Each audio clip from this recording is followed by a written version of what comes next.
linguistic analysis of deficit in newspaper journalistic and scientific genre. Başta ulaştırdı. Mesela reglement bayanlarına 10 günün soru cevabı 10 gün.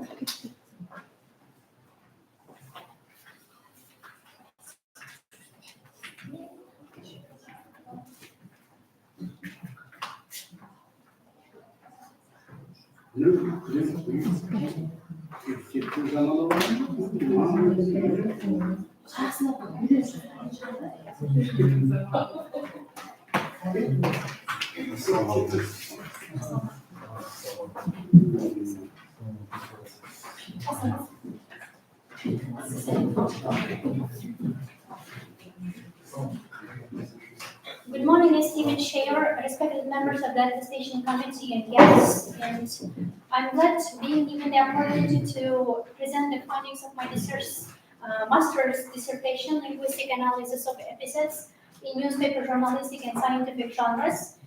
And over the next 15 minutes, I will outline the relevancy and topic, the aims and the methods of the study, the key results obtained, and the scholarly and practical implications that follow. So, the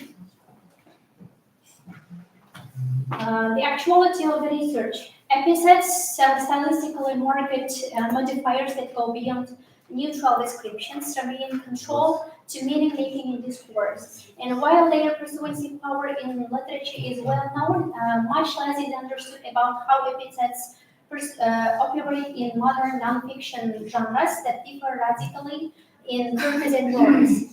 And our study addresses this gap by offering a systematic, comparative account of the epithets in both domains. And the object of the research is the linguistic realization of epithets in different types of discourse as expressive and functional means. And the subject of the study includes the semantic, structural, and pragmatic properties of epithets within those corpora. And the aim of the study is to identify the linguistylistic characteristics of epithets, defining their communicative and pragmatic functions, and to compare their usage in two styles, in newspaper journalistic and scientific genres. And during the research, we followed the objectives to reach the expected result, and here are given the tasks. For example, to define the linguistylistic nature of the epithet and its role in discourse, and to classify epithets according to their semantic and functional features and their functions in two styles. And methodological base we used during the research are descriptive statistics that provide baseline frequency in counts, contextual stylistic analysis following Vinogradov and Galperin uncovers evaluative and framing functions. Corpus-based selection of examples ensures replicability, and comparative method, which reveals genre consequence, and elements of quantitative analysis substantiate significance. And when it comes to the scientific novelty, the study breaks new ground by adopting a broad interdisciplinary lens to examine epithets as case stylistic and pragmatic devices in both scientific and journalistic genres, journalistic discourse. And this research holds theoretical significance by aiming to broaden and clarify our understanding of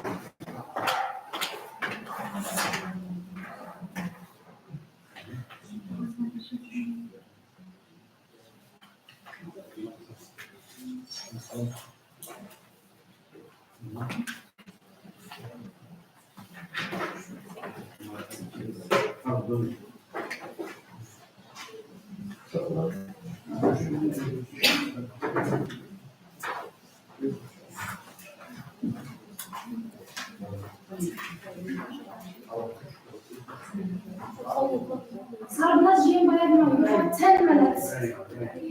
Presentation.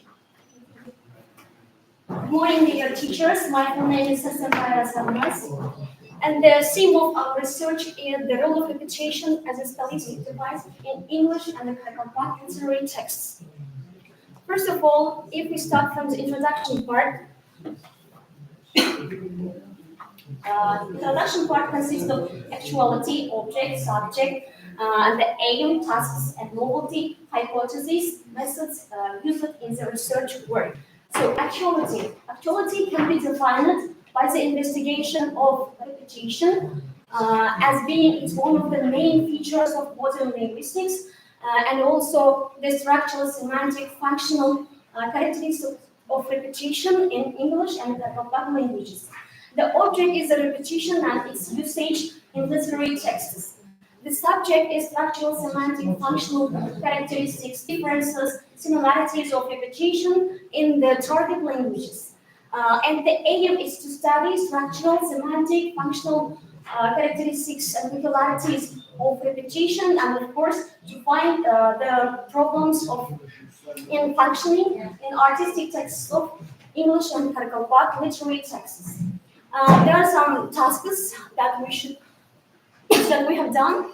The first is to analyze the problems of investigation. The second is to define the compositional patterns of syntactical arrangement, and then to define linguistic peculiarities of repetition, to differentiate different types of repetition, to describe structural semantic functions of repetition in English and Karakalpak languages. The novelty here is that the syntactical stylistic device of repetition has been investigated as being one of the important components of modern linguistics, and also the natures of structural semantic functions of repetition has been investigated in depth. The hypothesis here is can be defined with the frame of the word that is in correspondence with the universal tendency of modern linguistics. The basis of this work will help to reveal the linguistic peculiarities of repetition in English and Karakalpak literary texts. There are some methods used in the research. The first one is the method of stylistic analysis, the method of quantitative analysis, the method of comparisonal typological analysis, and classification method and descriptive methods are used in this research. The chapter 1 is the theoretical framework of the research, repetition as one of the types of syntactical stylistic device. So actually repetition is a widely recognized stylistic tool that involves the deliberate use of linguistic units, that is words, phrases, sounds, sentence structures, in order to achieve pragmatic, emotional, and communicative effects. Here, repetition is one of the kinds of syntactical device in texts with a high degree of impact. Almost all elements of language can require stylistic markedness, that is, to realize the opportunity to reveal the inherent information in them. In both English and the Karakalpak languages, repetition is a vital feature in literary works, folk traditions, especially oral storytellings and proverbs. While the structure of repetition in both languages is the same, is not the same, but the purpose of repetition is largely the same. And there are some quotes about the concept of repetition. First of all, is Gamperin. Gamperin states that repetition is a stylistic device based on the recurrence of words, phrases, and sentence structures repeatedly in order to get impressive impact. And this recurrence may appear in the syntactical or phonetical or linguistic level. Similarly, Crystal stated that repetition is a fundamental rhetorical strategy that contributes to maintain the meaning and reason. There is the concept of repetition in linguistics and stylistics. Here are some concepts and quotations said by famous scholars. The first one is Mark Holliday and Rukaya Hassan, and their seminal word cohesion in English states that repetition is a type of lexical cohesion. And the repetition can help to maintain the textual unity and the facilitate comprehension. According to Holiday and Hassan, repetition helps maintain continuity and helps to bind clauses and sentence into a coherent whole. George Lakoff and Rob Langecker suggest that repetition helps to make information more easier, more understandable and memorable to the listener and reader. This aligns with the idea that repetition plays a mnemonic role in communication. Herbert Clark, one of the famous linguists, states that repetition helps to ensure understanding, emphasize key points, especially in communication. That is, the speakers themselves use repetition in order to make their conversation or to make their ideas more understandable, rhetorical, or poetic. The chapter second, types of repetition in stylistics, the classification of repetition. Here are the some types of repetition. The first one is lexical repetition. That is repetition of the same words. Syntactic repetition, similar sentence structures and patterns. Then phonetic repetition. Here the same sounds are repeated.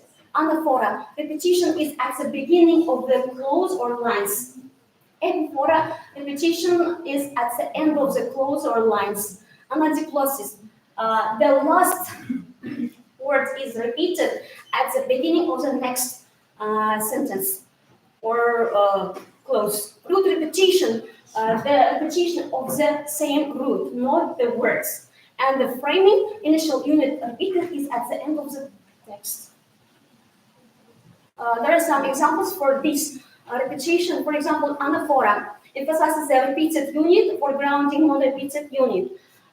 From the example of Burns, farewell to the mountains, high covered with snow. Farewell to the straws and green valleys below. Here you can see the farewell is repeated twice, and they come at the beginning of the sentence. Every, for example, to address stress to the final part of the sentence. I'm exactly the man to replace it in a superior position in such a case as that. I'm above the rest of mankind in such a case as that. I can act with philosophy in such a case as that. This is example from Charles Dickens's book. Then framing repetition example makes the whole utterance more compact and complete. From Charles Dickens' novel, poor doll's dressmaker, how often so dragged down by hands that should have raised her up, how often so misdirected when losing her way on the eternal road and asking guidance. Poor little doll's dressmaker. Here the word poor doll's dressmaker is as was actually at the beginning of the sentence and repeated at the end of the clause. Then another closest example, specification of semantic. My husband grows strangely altered, forward, jealous, and unkind. I was impatient of hearing his carriage, and the carriage was unreasonable and unjust. Here the word carriage is repeated at the end of the sentence. Root repetition here the same sounds. For example, to live again in the years of young, he was good rich. Almost 2 minutes.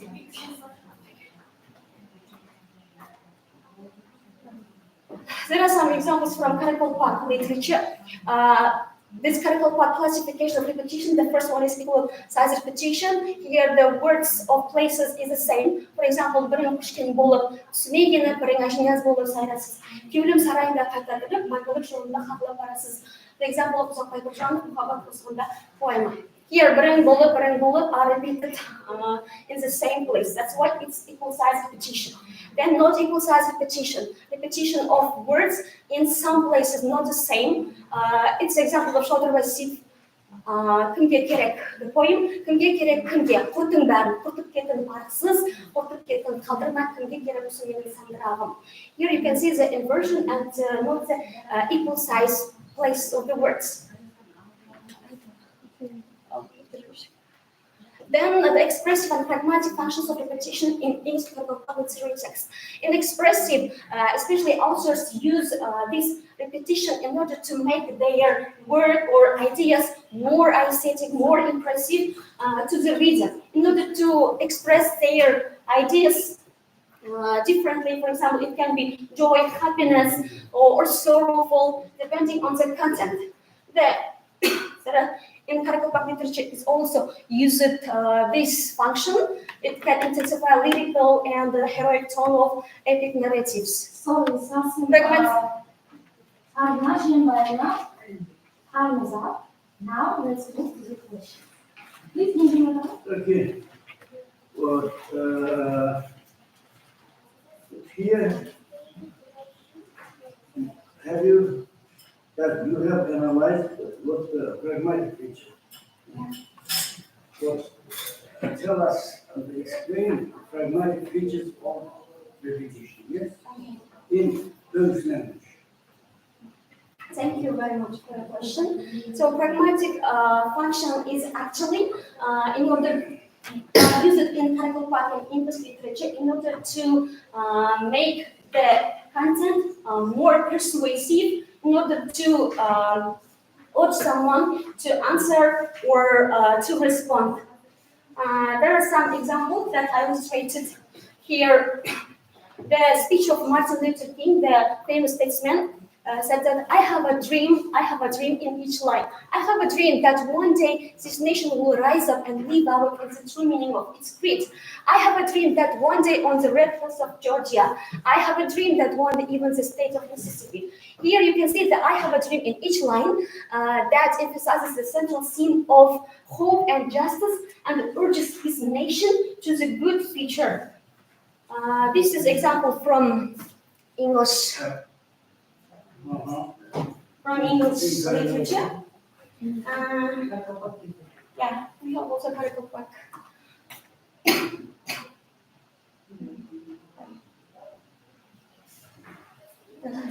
Here.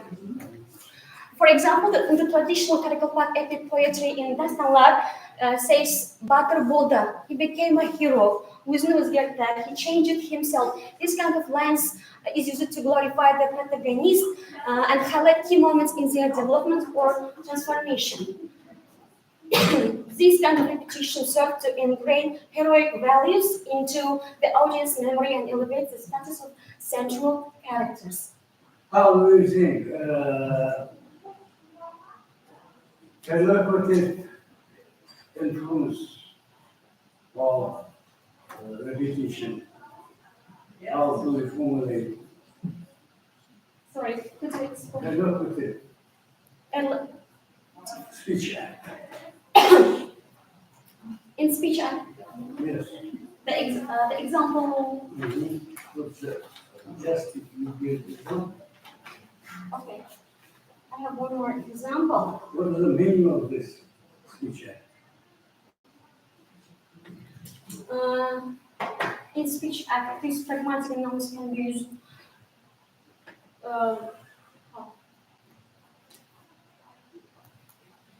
If I illustrate with the example, and the last step. Yeah. Siz Murat Bey yazarmış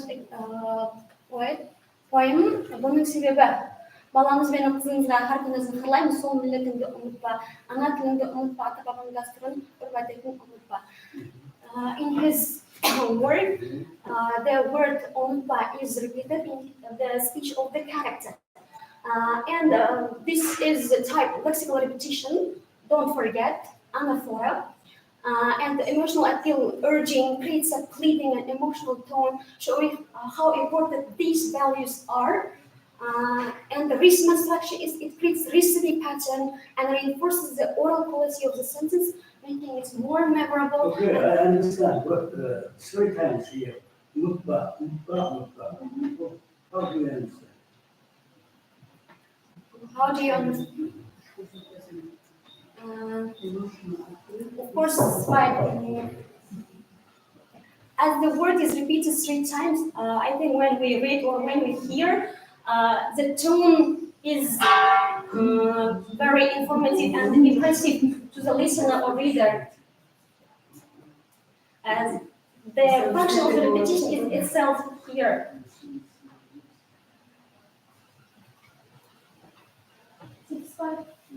Okay, let's move to the next questions. Please, questions about Alınızı please.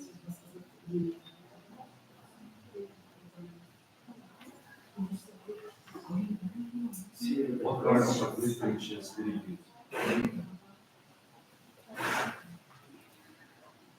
The references that I used from Hypothetical, thank you for your question. So I have used the poems of Zokmek Zhanov, Zashita, and also Karikal Girl, written by our renowned writer Yuri Hakpergenov, and Bespara Pahla, also by Yuri Hakpergenov, and what Balzanov's works that I used, um, and also folklore, oral traditions. Satisfied? Sarnas, you have researched the usage of repetition in both languages, in Karakalpak and in English literary text. So, at the end of the result, are there any differences in usage of this repetition? If there are any differences in which conditions, in fact, or you can mention about several conditions, yes? Are there any differences in usage? Thank you for the question. By our research, we have come to the conclusion that the differences exist. In English literature, authors or writers or speakers use repetition in order to make their content more rhetorical and precision. In Karikal literature, writers mostly use in order to make their ideas more aesthetic, more didactic, and impressive. The differences that are related. Okay, so you have mentioned several examples of repetitions from Karabakh language. So I would like to ask the next question. So what is the significance of using repetitions in humble responses in Karabakh culture? Um, Actually, sometimes repetitions is used in order to determine the traditional values, especially in oral storytelling, maybe in proverbs and sayings. This kind of repetition are used in order to this kind of urge people or nation into a good result or the future. Okay, thank you. We have finished with the questions. Now, if we have reviews, please summarize all of them. Is it positive, negative?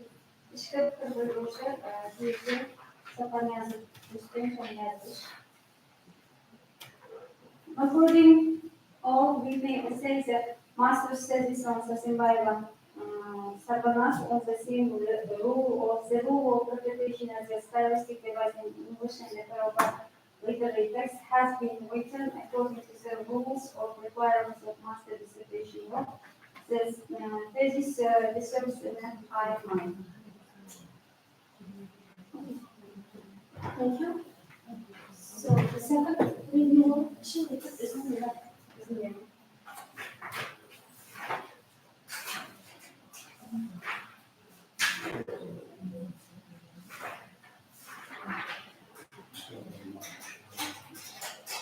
Сырла продолжала консервативизацию. Conclusions, the materials are clearly analyzed and the conclusion is completely justified. The author of master's thesis, Sarkomat, deserves all the awards of the required academic master's degree and may be evaluated with a high mark. thank you.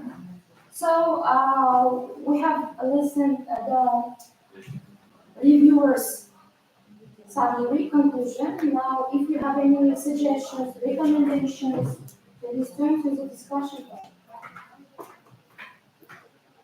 No? Just my personal recommendation, don't be so emotive. Because this is just passing moments, but it impacts on your health if you will be so much emotive. Just take it easy. For the next next your stages. Actually, before my entrance, something negative happened to my mind. And In any way, control yourself and be as much as possible calm in order to present it appropriately. You are good, but anyway, it impacts on your health if you are too emotive. Okay, that's all. thank you. So next, present Zahra Azize in front of Mr. Okay, Suleyman in this case, yes? Azize, var mısın? Šeši magistra uzakłada zakładana magister dissertacja temasa o multicultural aspect of linguistics in English and Croat languages.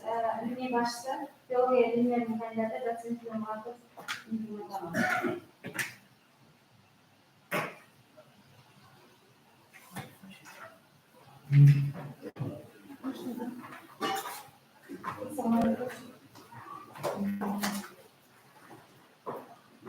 Aziza Papayna, you have just 10 minutes for presentation.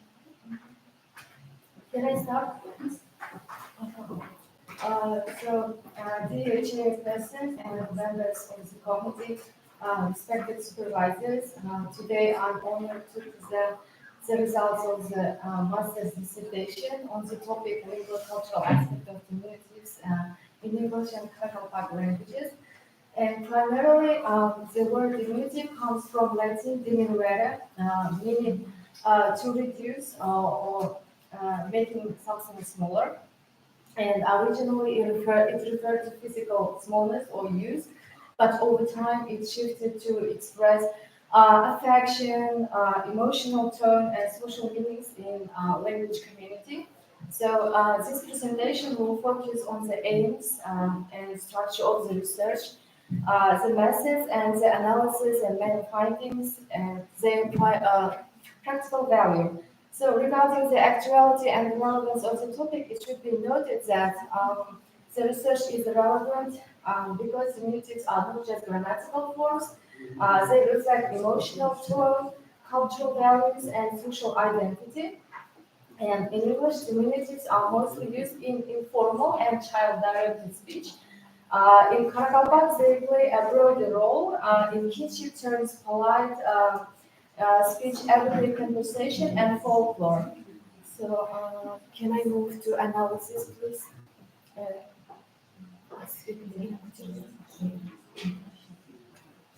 Can I? Yes.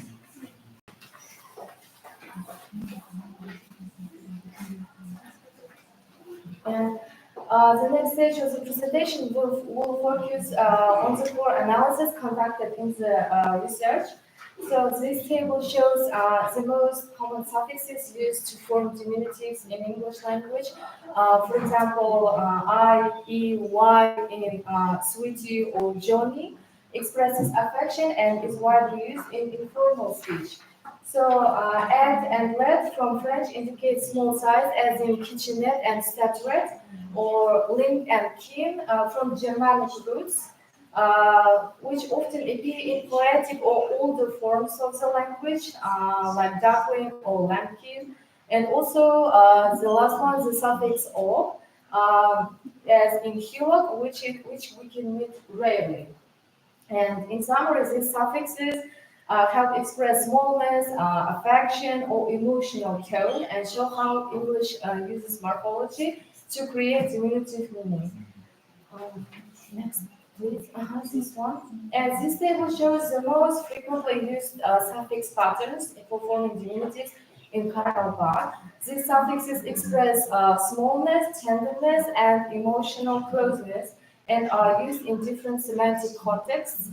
So, for example, model 1 uses sha, she in words like kutsha, kurpishi, and model 2 with sha, she is used with animals and living beings like kancha, kuncha, and model 3 uses shik, shik for toys and locations like Goinchik, Tugishik, and model 4 like lap, alap appears in names for young animals and children like Shakalap, Utalap, Tailap, And model 5, kai I, is common in kinship terms like balakai, atai, abai, atajan, anajan, for expressing affection regarding lingual cultural aspect. And model 6, rana, kine, express subtlety and delicacy, like in words kaskene, kozgene, which expresses slightness, tenderness. And finally, model 7 with Jan, Tai, Han, forms affectionate names like Murat-chan, Hüseyin Tai, for identity markers. Please, next slide. Um, also during young or adolescent stage, diminutive or informal words such as lassie, childy, toad, kiddie, also monkey, express familiarity or likeness, we can say. The Karabakh equivalents, or Shakala, Gopi, Naristi, Kazala, Gudik, carry both age-related and social meanings, often marking the transition, the period of infancy. And thus, next one, let's see. Please, next one. Mhm. Yeah, and this table represents the diminutives for animate young animals in English and Karakalpak. All examples reflect diminutive meaning, indicating smallness, use, and immaturity. So in the domestic animal group, which is the first one, both languages uses lexical units. Lamb, cow, foal in English, and Khoza, Buzao, Kulun in Karakalpak with no affixation, which means that they are formed lexically, not morphologically through with the help of affixation or derivational processes. In the wild animal group also we see analytic constructions, or we can say stylistic constructions in both languages. So bear, cub, baby elephant in English and ayu balası, kıl balası in Karakalpak are structurally parallel, we can say. However, balası reflects a kinship-based model, like a child of with possessive patterns, while baby is general age marker in English language. And in the bird and fish categories, English uses a mix of lexical and derivational processes to form diminutive forms, while Karakalpak relies on derivational and analytic phrases like palaban, bukut balası, or morphologically shabak shak. And next slide.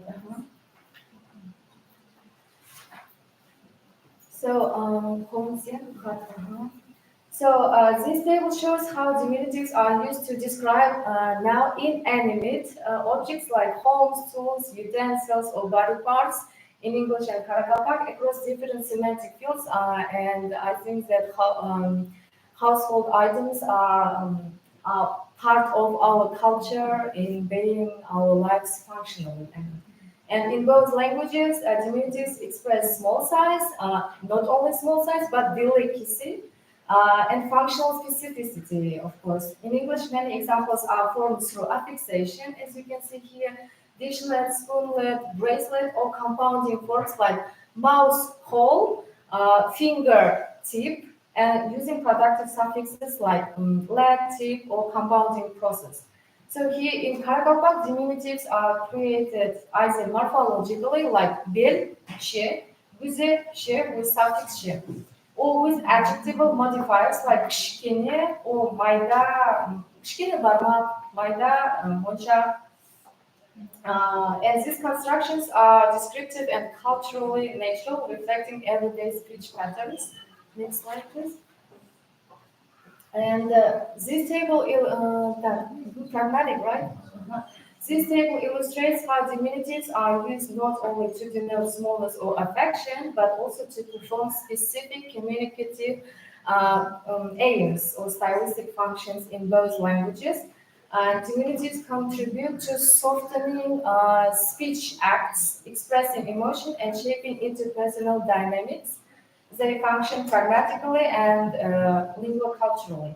So in softening speech, could you give me the booklet or kitapşanı veresim var? This diminutive form makes the request more polite and less imposing. And in emotional expression, vocatives such as sweetie or kushantar convey tenderness, care, affection, especially in family context. And in expressive or stylistic use, phrases like just a little word or just a tiny help in Karakalpak Mayda жұмысlar, Gab add subtlety, lightness, and polite understatement. So in mitigating comments, diminutives like let's have a little chat. Azgana söylesip alayım makes so sound less forceful our speech and attracts for cooperative communication. Next one. This table illustrates how both languages use translation as common strategy for forming diminutive personal names. So translation involves shortening or clipping, in other words. It may occur with or without suffixation, so translation plus suffix. In English, names like Lizzie, Robbie, Johnny are formed by shortening. So, and adding a typical diminutive like IE or Y. In Karakalpak, we observe such similar trait. So, for example, translation plus suffix from Tazash from Tazagul, Abish from Abdulmurat, Atash from Atamurat, where root segment is preserved and suffix like sh is added. To express familiarity, affection, and the belonging to the group, to set of group. And translate only. Please wait up. So we observe here the similar traits again, like in English language and Karakalpak, in names like Mike, Bess, or Chris. We have here just translation process without any suffixation. In Karakalpak language, like Azi from Aziza, Sarbi from Sardinas, Kurli, Guli from Gulrano. So just translation process in both languages. Next one. This table highlights how reduplication Please, functions. Aziza, complete, please. I'm sorry. Conclusion. So for conclusion, I would like to tell about cultural aspect of English and Karakalpak people. So we can say that English people have traits of individualism, which means that they appreciate privacy and distance. So in everyday life style, they don't like using a great deal of diminutives since they think that it's kind of infant or childish. They mostly address diminutive words in child-directed speech or in informal speeches. While Karakalpak language is about more collectivism, we can say so from our from ancient time, our predecessors also lived in tribes with a specific set of roots, and therefore we are more open-minded and emotionally bonded to each other. For example, even in names like Muratjan, Bibuguljan also, which we cannot observe in English language. And to conclude, the research shows that diminutives are more than just markers, shortening markers, in both Karakalpak and English. They reflect how people show emotion, affection, respect, and cultural identity. English uses diminutives in informal and emotional context, often for children and storytelling, as I have mentioned before. In Karakalpak, people can use them regularly in everyday speech, in family life, in kinship patterns also, and in folklore. Okay, thank you. Thank you for your attention. Okay. Thank you. Let's move to the question, please. What is your name? So we're listening to very interesting, so Aribo cultural aspects is the question.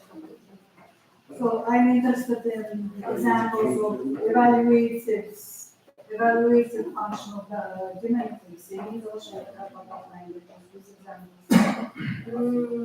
Evaluating functions. With diminutives mostly used in both languages. In evaluative functions, in both languages, we can observe that diminutives are used not only for smooth or small sizes, but also to reflect cultural attributes like emotion, affection, tenderness, and care. I can say that there are words which cannot be found in English language like shkurun, akudai, shravim, taincharim, pulansharim. Of course, because it is English. This character. Yeah, I mean regarding diminutive expressions, and in English language also. Sweetie, lovely, honey, it's also the same. Yeah, and sweetly, honey bun also, which can be observed in English language. And in these cases, we need to compensate or give annotations to specific words. And mostly in those languages, we can see the traits of linguocultural aspect like affection, tenderness.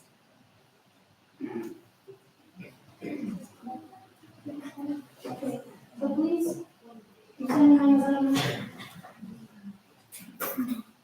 someone please raise?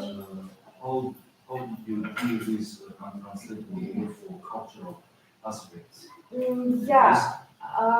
So as I have mentioned before, for untranslatable words like I mentioned before, we need to use compensation process and also give annotations and explicitation. In explicitation, if we can't find appropriate word, we can give longer definitions in order to give emotional tone, at least if we can't find the exact appropriate word, or use compensation methods in translation. Okay, one more question. How you use any program to translate? Any problem? Yes.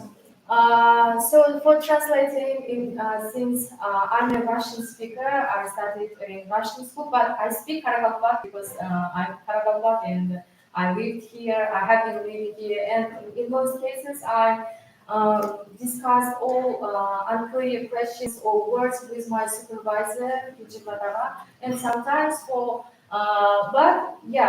translation programs via internet. And I can say that 50% anyway I could find from internet. Like even Taincha, they can give like 2-year call or just one small course. Please. So, you have mentioned that you have looked through this, also the works of the Karakan literature, mostly poems you have mentioned. So, what kind of poems of the Karakan literature, or what kind of books of Karakan writers you have looked through while analyzing the diminutives? Yes, as I remember, I used the works of Bahadirova, and regarding role женщин в стилистических аспектах, and there I saw some great examples like Жеңге жаным, мен қандай бақытсызбын, Жеңге жаным күйеуі. Еркетайым, көзіңді жаслама, көресең сен де қыз бақытлы болуға тиіс. And also, I was so happy to see the works of Diana Viktoryanova. She defended her PhD thesis regarding stylistic aspect of diminutives, and she mentions a great deal of morphological derivational processes of diminutives in English and Karpatov language. And also her father, Viktoryanova, also was the founder of this diminutive process. Ayşe Hanım'a Viktoryanova. Нет, I told Vladimir Евгеньевна and her father is Евгеньев. Yeah, I'm sorry, I just forgot his name. I'm sorry. Ajar Varma, yes. So, so if you don't have any questions, it's time to the discussion part. If you have any recommendations, suggestions, let's discuss. No, just one moment. In your presentation, in the part of the age-related diminutives, you showed the example in Karakalpa, like Bujitkin. Yeah. So it is not question, just recommendation. Bujitkin is not diminutive. There is no any meaning which you need. So in other cases, pay attention on each of the example and let all of these examples which you are going to show in presentation related, completely related to your topic. Clear? Projective, it is not derivative word. Yes, I know. I'm sorry. Can I Be explain? careful. Now, there is no any explanation. We don't need any explanation, just recommendation for you. Just recommendation. Clear? So, that's all. Now it's time to the review. Thank you for all of your questions. Acho que предложение прежде глобального образования. The research is rich in authentic examples and supported by contrastive analysis of language data from English and but it also uses relevant research methods, including comparative, descriptive, structural, semantic, and contextual pragmatic analysis. And it meets all the requirements of state attestation commission and be recommended for defense with an excellent evaluation. So both of the reviews are positive. Yes? Subtopic resolutions usually dollars Is it positive? No? Yes, Okay. positive. Okay, thank you. We have finished all the work with the analysis of Ocarina. Thank you for your presentation. Yes. Thank you very much. Can I read? Yes. Thank you. Bine să mai discutați mai mult așa să avem 6 ani Isaevna, developing magister disertația sistemasă, developing learners listening and speaking activities, speaking skills using task-based instruction. Universități, deci, să formează sistem formează.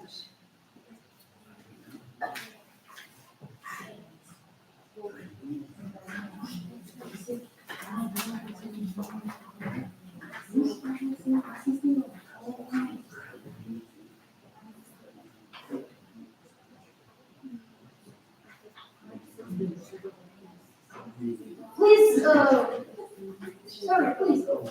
Start. Good morning, everyone. The topic of my dissertation was developing learners' listening and speaking skills using task-based instruction,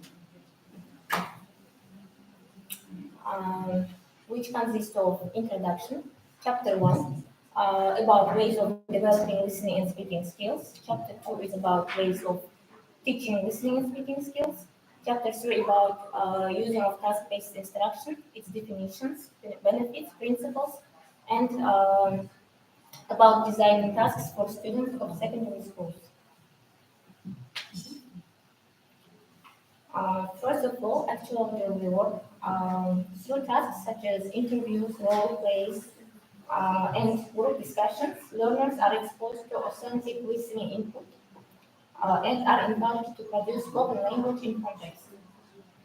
This method promotes fluency, confidence, and active participation.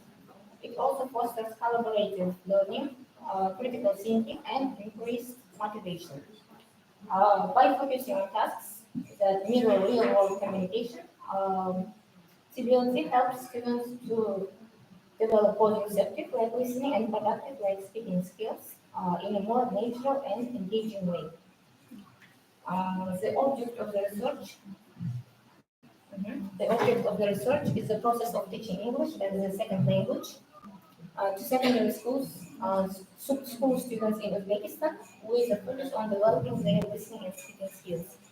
The subject of the research is the use of task-based instruction as method for developing listening and speaking skills in secondary schools.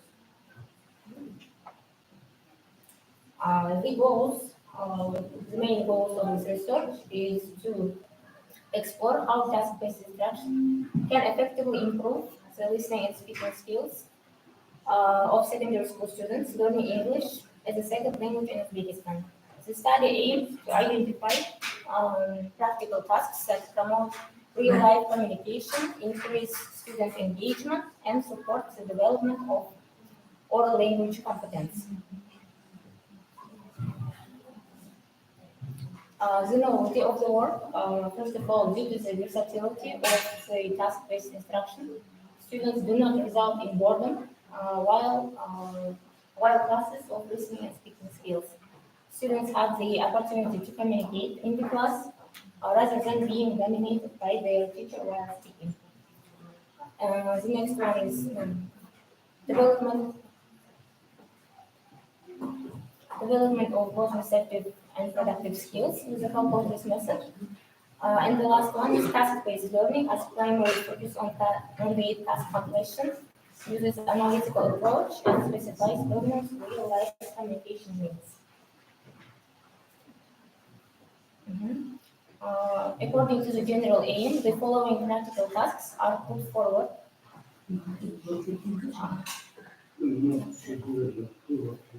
To investigate and analyze linguistic and methodic literature related to the issue, to identify main problems in teaching students listening and speaking skills, to select necessary materials for investigation of task-based instruction, to design tasks or methods for using this method in learning listening and speaking skills, and to experiment and offer the method in learning listening and speaking.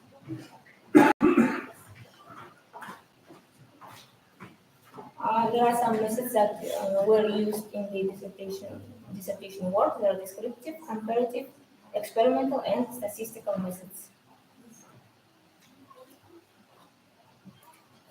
Theoretical value consists in a certain contribution to the method of improving of B2 level learners' listening and speaking skills using this method. The materials and conclusions of the study can be used in the process of conducting scientific research itself. And the practical value consists of materials that can be used in designing of academic programs, in creation of educational conferences for learners and teachers while learning listening and speaking skills. And now, chapter 1 is about ways of developing listening and speaking. The development of listening and speaking skills is fundamental to second language acquisition and plays a crucial role in the overall communicative competence of language learners. These skills are essential for the following reasons. Listening and speaking are central to face-to-face interaction, which remains the most common and practical form of communication. Master of the skills enables learners to engage in meaningful conversations, negotiate meaning, and participate in real-life communication situations. Um, the development of listening and speaking skills requires some strategies that combine techniques support both comprehension and production. By integrating structured, guided, and communicative tasks, often with some technological support, teachers can create a dynamic and effective language learning environment. In line with task-based instruction, these techniques offer opportunities for meaningful language use, bridging the gap between classroom practice and real-world communication. One of the foundation principles of learning listening and speaking is consistent exposure to authentic language. According to Richards, learners benefit from listening to natural speech in various contexts, as it helps them develop in awareness of features such as intonation, stress, reduced forms, and connected speech. Is it okay if she moves to the next chapter? Yes, of course. Please, third chapter. Let's go. Yeah, this one. Survive. Yeah. Ich bin in Deutschland. Chapter. This is announced for Chapter 3 is about using task-based instruction, its definitions, principles, benefits, and designing some tasks for students of secondary school.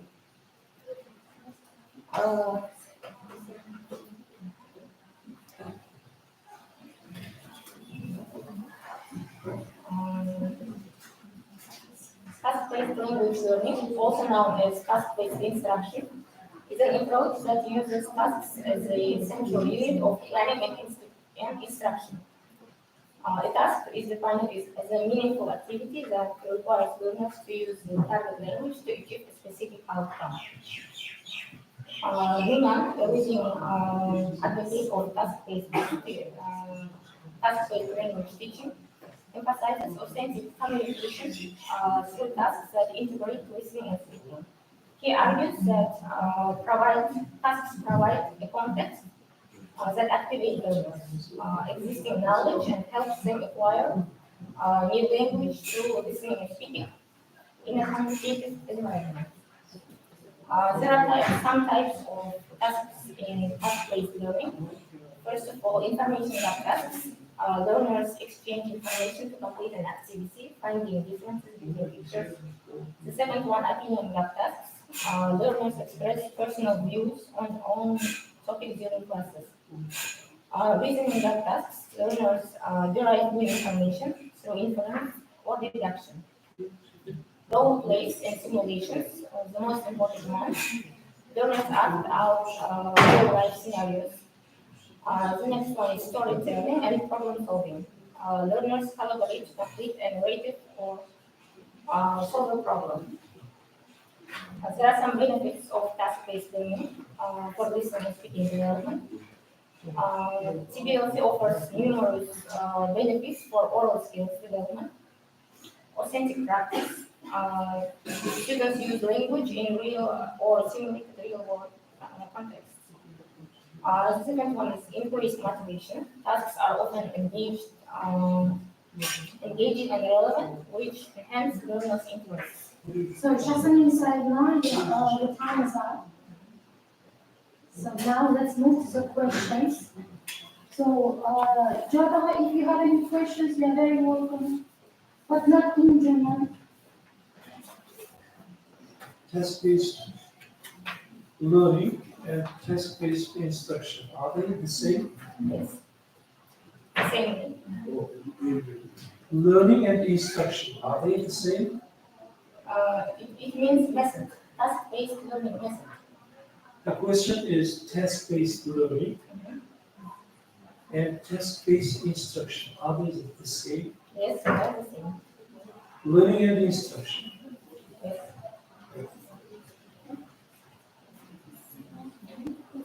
I do not agree with you. So other questions? No. Okay, did you know that, please? Thank you. Yeah. What about methods which use in what kind of approaches, methods have you used? I use task-based learning in designing some tasks for secondary school students. There are interviews, lesson plans, and book review. For secondary students in Uzbekistan.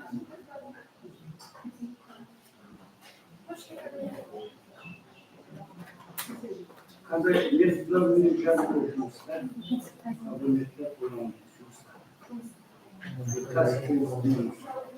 Descriptive and comparative. Descriptive and comparative. Descriptive and comparative.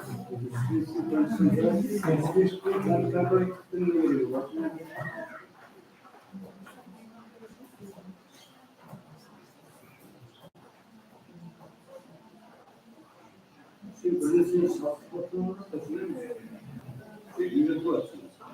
Sure. Oh my.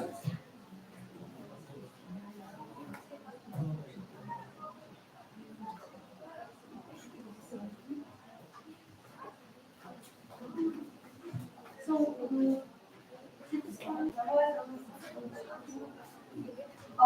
Maybe Pixar. our Victoria is the expert. That's the first question. What of the learners? Pizza, flash, fence, learning play, yes? Here there is different technologies. Yes, in your experience of work, have you created criteria, assessment criteria? You mean this one? No, assessment criteria. When you give some instruction, task-based instructions, after that, you should check their developing their listening and speaking skills.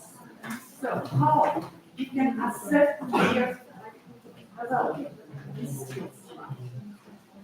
Have you created any kind of assessment criteria?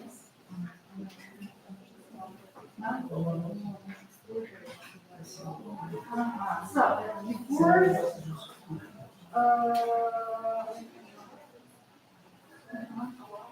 have you analyzed their, I mean the school, secondary schools, students book before giving this kind of do they have this kind of class in their course?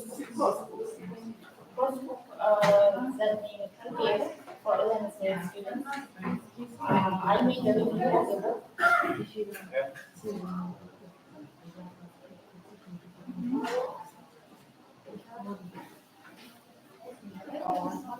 It is a book for elementary students, especially those that actually to level preparing for international exams. It encourages real communication and develops all key language skills through this task. Okay, last question.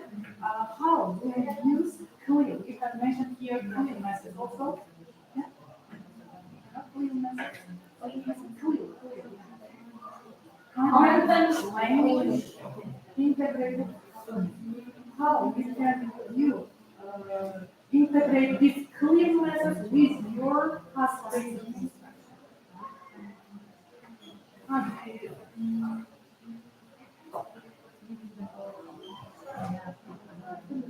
I just know that task-based learning if task-based learning includes in this method, but I don't know how to use it. Шахсан я decided you shouldn't answer in this form because it was written in your dissertation. You should know, you should be sure. You can go with your answers, okay? So please, someone please manage. Okay, your experiment. So did you do any experiments? Sorry. Experiments. Mhm. Did you do? So what was the result of this? I did some interviews among teachers, and they study about teachers' attitudes and reflections on their strategies of listening and speaking and teaching. Um, the material has been collected through interviews from 3 teachers. The purpose of the interviews has been to investigate what methods the teachers use in listening and speaking, teaching, find out in effective ways that we can use nowadays. If teachers are ready for the usage of this method in teaching, listening, and speaking, um, not many teachers use task-based instruction while their classes. Um,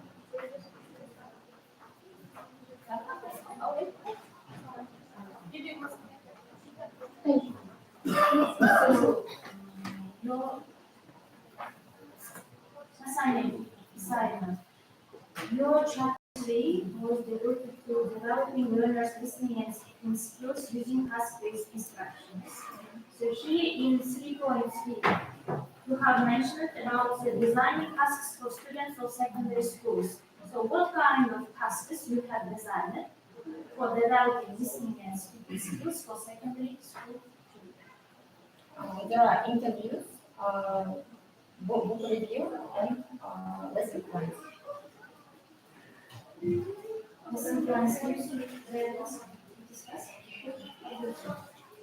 Lesson plans we can use during our classes, and they are important part of our Hasan, you didn't understand the question. So you see, in your dissertation, third paragraph of the third chapter is related with the design activities. Am I right? Design activities.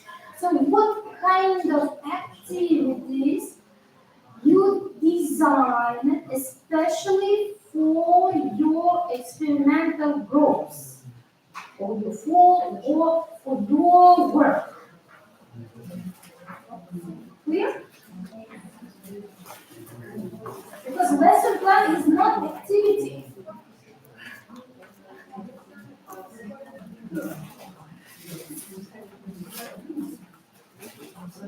I designed this one as activities in the way of lesson plan. Lesson plan is not activity. How did you use lesson plan as an activity in your classes in this case?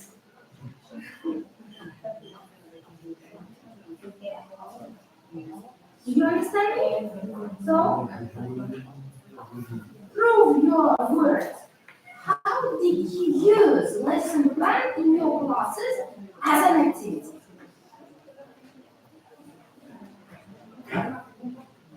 Lesson plan only can manage. This is your tool. Your tool. It's not the tool for the lesson. You understand?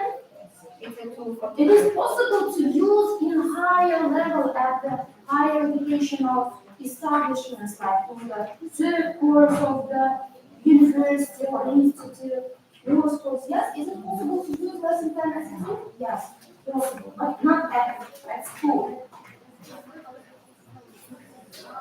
Okay, so we have finished with the questions. Now it's turn to the discussion.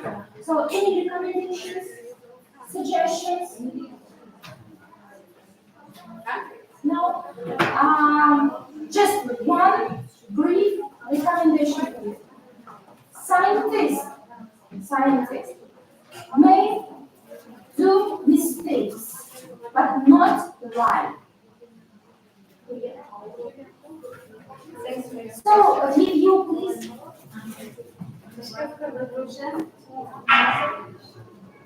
This collaboration paper has achieved its aim and objective successfully. The search for a positive mark and can be recommended for the defense.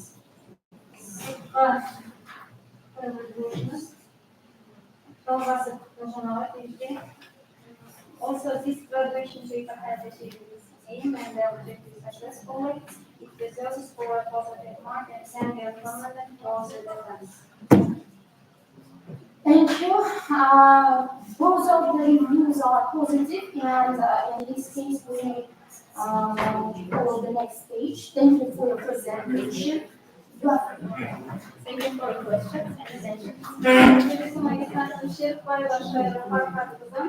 Magister dissertacja tema semantic and structural aspects. Linii başlığı bir prezentacja ulaşma materyali.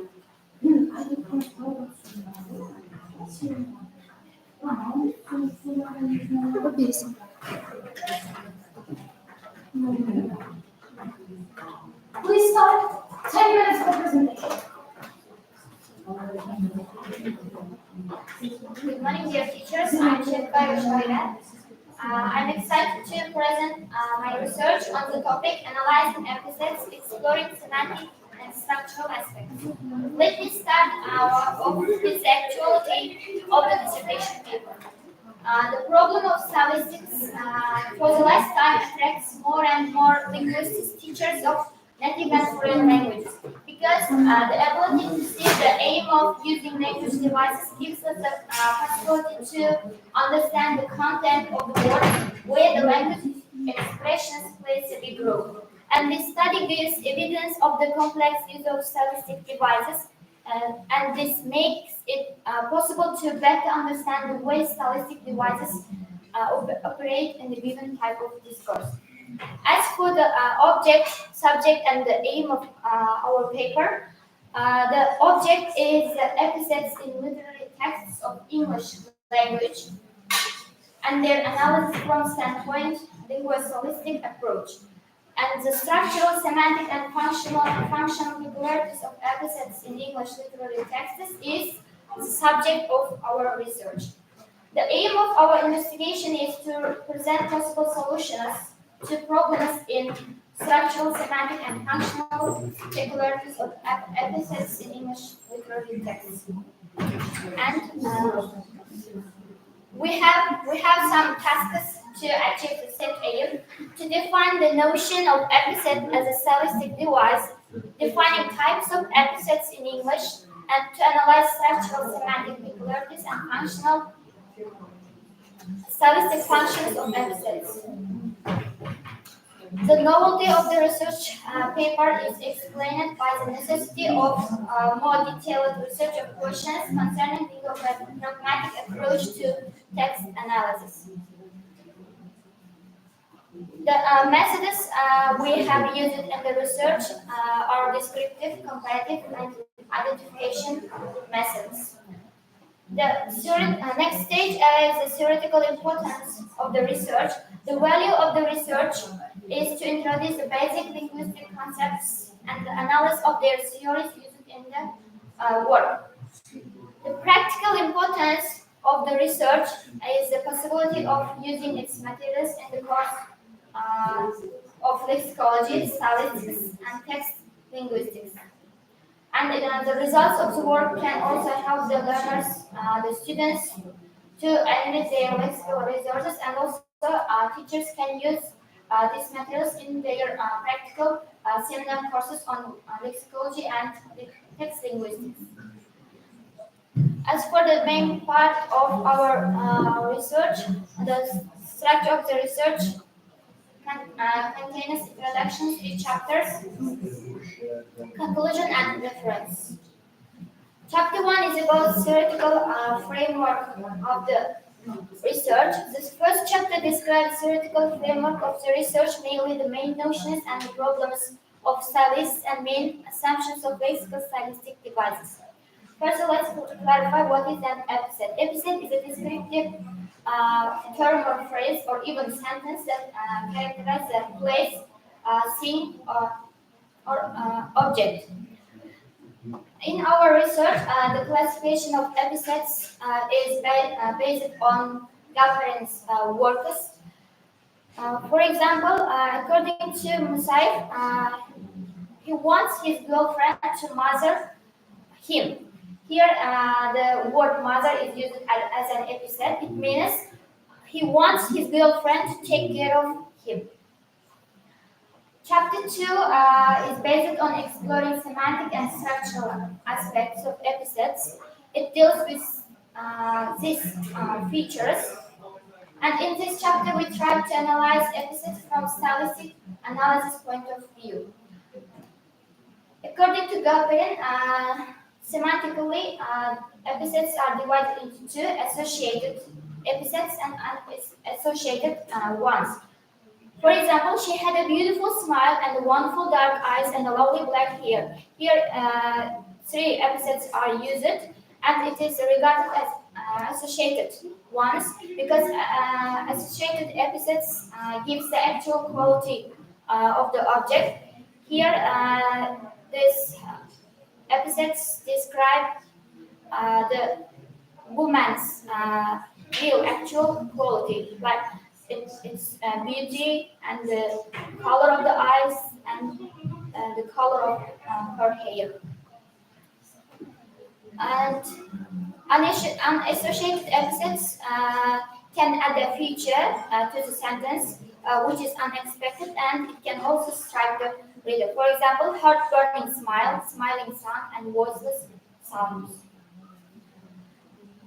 Structurally, epithets can be weaved from the angle of simple, compound, phrase, and sentence epithets. If we talk about first type, simple epithets is ordinary adjectives. For example, dark forest, true love. Uh,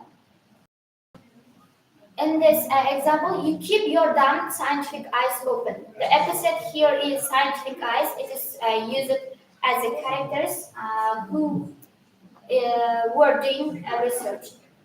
Compound epithets.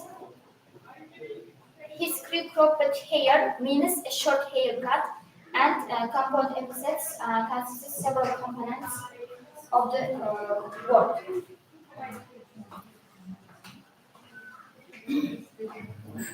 Chapter 3 is stylistic functions of epithets in English in literary texts.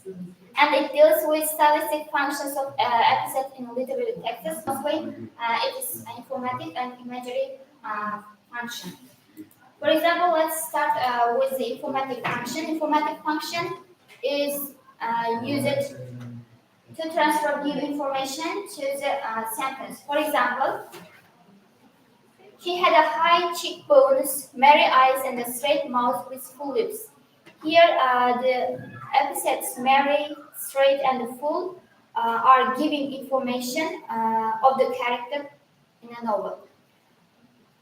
And next type is imagery. Imagery function of epithets may be used in order to allow the reader to form a clear picture in his mind that represents an idea the writer wants his reader to understand or accept. For example, here the word aggressive prayer-like opening is used to form a picture or to form a context which is occurring in the novel.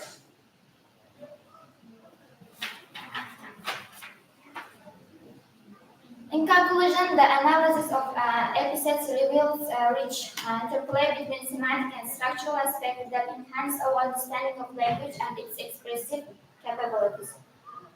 Overall, this analysis, this research work underscored the importance of context in interpreting epithets. Their impact can vary significantly depending on the surrounding text or discourse. We have some references. We have mostly focused on Galperin's works and Anwas and especially Haji Gadadhar Haji Maratna on text linguistics and English statistics.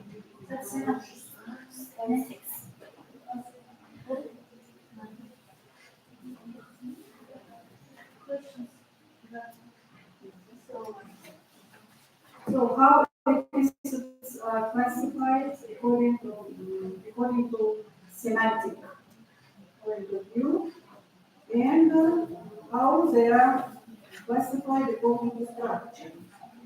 Well, semantically, epithets are divided into two types: associated and unassociated ones. Structurally, epithets function as adjectives or adjectival phrases of nouns, and they are simple, compound, phrase, and sentence epithets.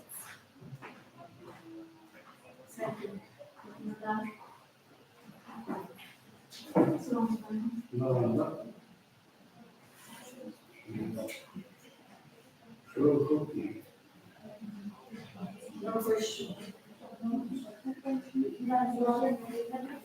So, did anyone do research on this topic before? Anyone do on this topic?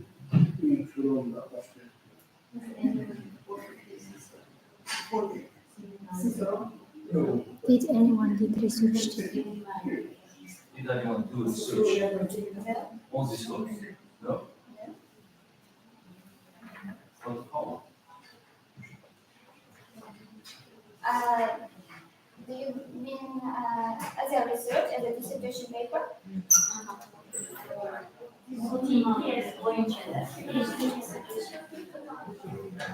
Scientists. Yeah. Sorry. Well, scientists, yes. You mean the works of scientists, yes? Governance, statistics, and Ahmad was works, and mostly we have focused on the Ernest Hemingway's I mean the work. dissertation work. Dissertation. O kitapları bu tema boyunca hakkında işledim ama ilmi iş. I'm sorry. Okey. Soğan harap. We had them focused on the books from Exodia. Yes.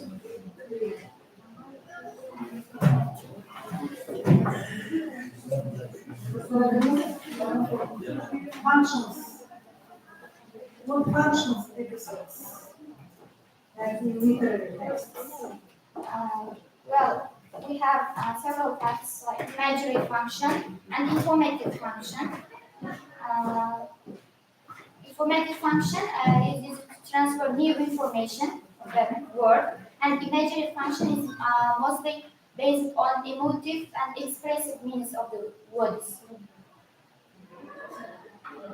Some next question. Thank you.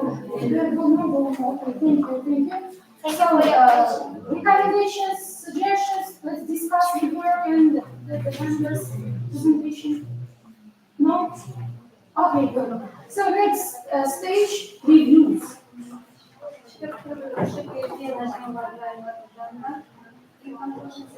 Dissertation composition is the field of stylistic and linguistic analysis.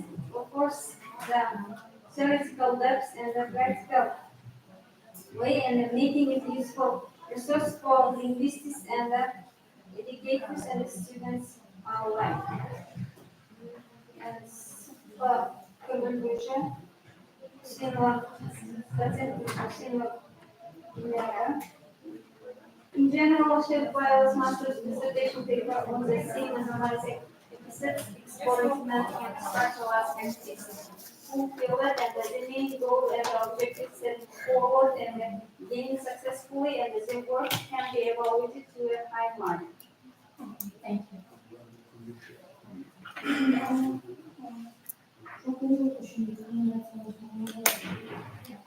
Okay, thank you. Now we have finished the understanding the room.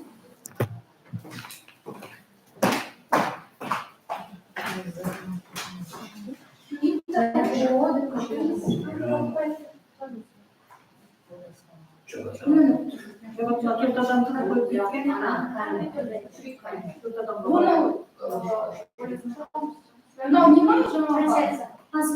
Онлайн-трансляция. Я хотела musical jurisdiction сам.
Ассалаумағалейкум, құрметті бүгінгі бүгінгі мәжіліс қатысушылары, біздердің мәжілісіміздің күн тәртібінде бүгін 5 мәселе бар еді.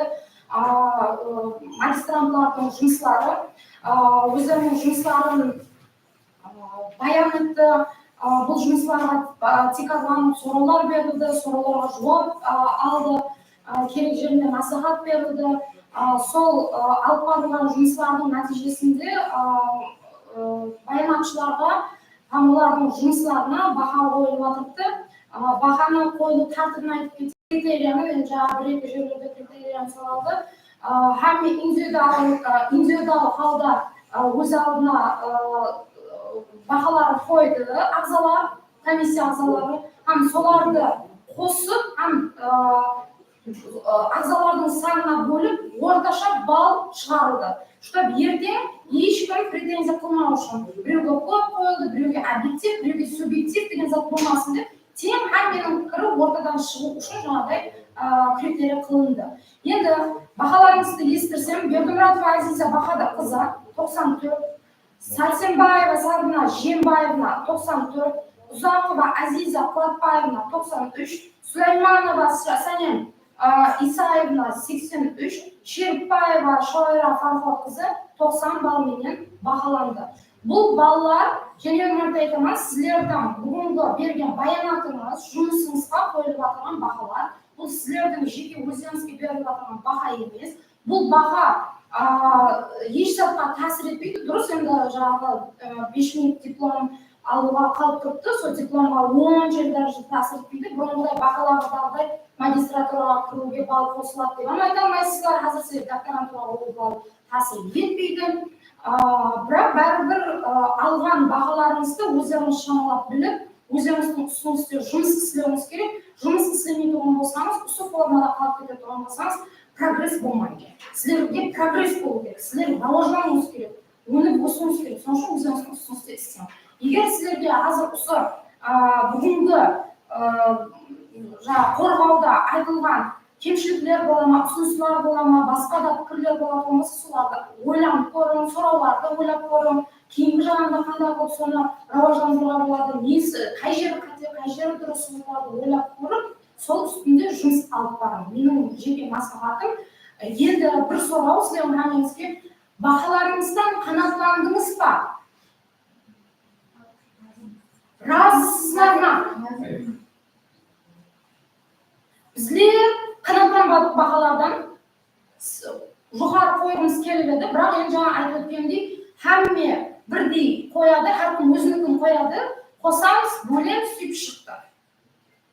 Біреулерге әркім өзінің субъектив пікіріне қарап, біреулерге жоғары қойғымыз келді, біреулерге пәс қойғымыз келді, онымен бәрібір қосып бөлінген уақытта бәрібір орташа балл шықты да. Сіздер қанағаттандыңыз ба? Біріне бір сұрайын. Бердімұратова Азиза 94. Қанағаттандыңыз. Сәрсенбаева Сарбина Жембаевна. Ұзақова Азиза Қуатбаевна. Сулейманова Сәнем Исаевна. Мен не істеймін? Запись болады. Қанағаттандыңыз ба? Шерікбаева Шойра Фархоқызы. Онда сіздерге тасқын табыстар тілеймін, келешекке қойып отырған қадамдарыңыз құтты болсын, бір жақсы құтты қадам болсын, әрбір бастап отырған ісіңіз сәтіне салсын. Ағзалардан жастарға сөз беруіміз керек екен. Жастар, мархабат, біздің келешегіміз. Жастардың өзі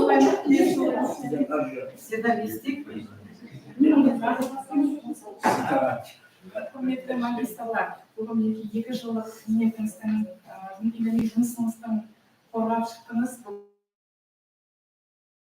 Сіз ұстаздарыңызбен бірге кейінгі жағында сіздерге табыстар тілейміз. Құттықтаймыз, дипломдарыңыз құтты болсын, қалың болсын, бұдан өзі дауамды болсын, бұдан ар-жағына докторантураға оқуға кіріп, PhD Zashita қылып, Science Zashita қылып, профессор болып сіздерді ұстаздарыңыздың алдында үлкен өздерінің шәкірттерінің жетіскендіктерін көріп, қуанып жүреді, ондай шәкірт болып жетісе беріңіздер. Табыстар тілейміз.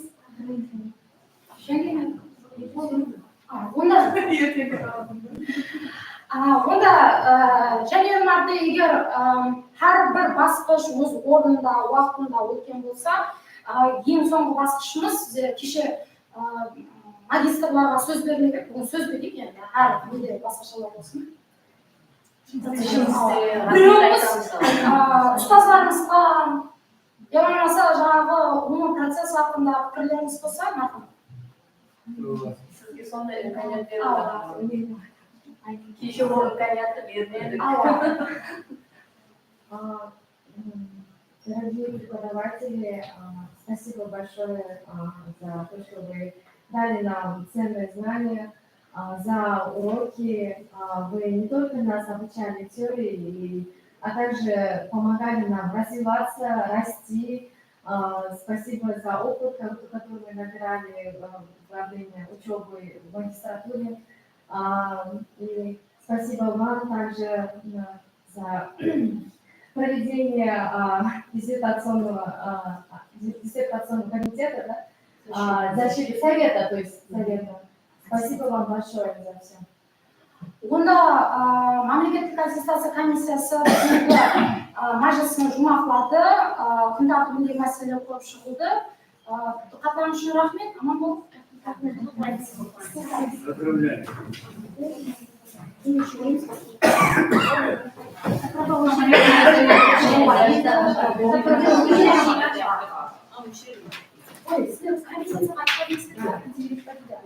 Қазір мен